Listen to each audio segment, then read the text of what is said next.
آج کی یہ حدیث پاک گھر میں نماز ادا کرنے کے متعلق ہے۔ ابو حنیفہ عن نافع عن ابن عمر، حضرت امام اعظم ابو حنیفہ رحمۃ اللہ علیہ نے حضرت نافع سے اور انہوں نے حضرت عبداللہ ابن عمر رضی اللہ تعالیٰ عنہ سے روایت کی، قال قال رسول اللہ صلی اللہ علیہ وسلم، کہ انہوں نے کہا ہے کہ رسول اللہ صلی اللہ علیہ وسلم نے ارشاد فرمایا، صلو فی بیوتکم ولا تجعلوها قبورا، کہ اپنے گھروں میں نماز ادا کرو اور ان کو یعنی اپنے گھروں کو قبرستان مت بناؤ۔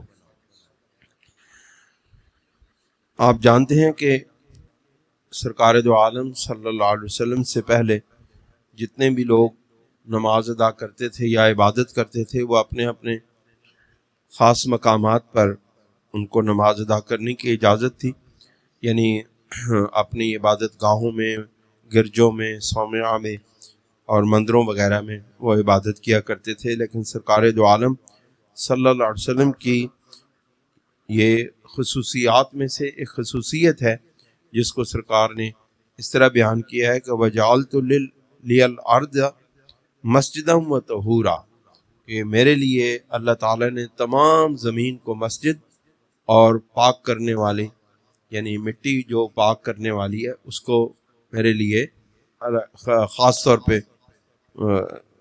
کیا ہے کہ تمام زمین میں جہاں بھی کوئی عبادت کرنا چاہے وہ کر سکتا ہے، اور تیمم کے ذریعے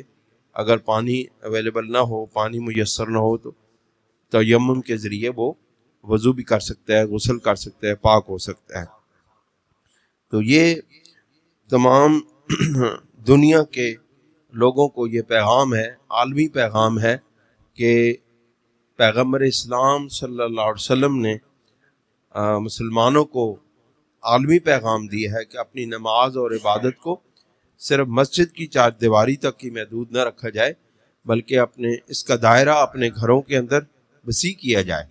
اس کی وجہ یہ ہے کہ جب کوئی شخص اپنے گھر کے اندر نوافل پڑھتا ہے، تہجد پڑھتا ہے، تلاوت کرتا ہے، تو اس کے گھر کے دیگر افراد پر بھی اس کے اثرات مرتب ہوتے ہیں۔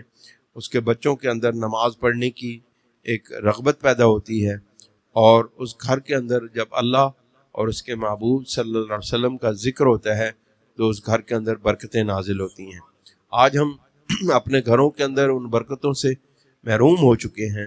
جو اللہ اور اس کے رسول صلی اللہ علیہ وسلم کے ذکر سے جو حاصل ہوتی تھیں، جو برکتیں اور رحمتیں حاصل ہوتی تھیں، جو رزق کی تنگیوں پریشانیوں سے نجات ملتی تھی،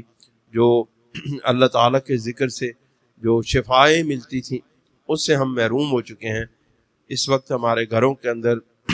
نماز ادا کرنے، نوافل ادا کرنے، تہجد پڑھنے، تلاوت کلام مجید پڑھنے کے بجائے وہاں پر گانے چلتے ہیں اور رقص و سرود کی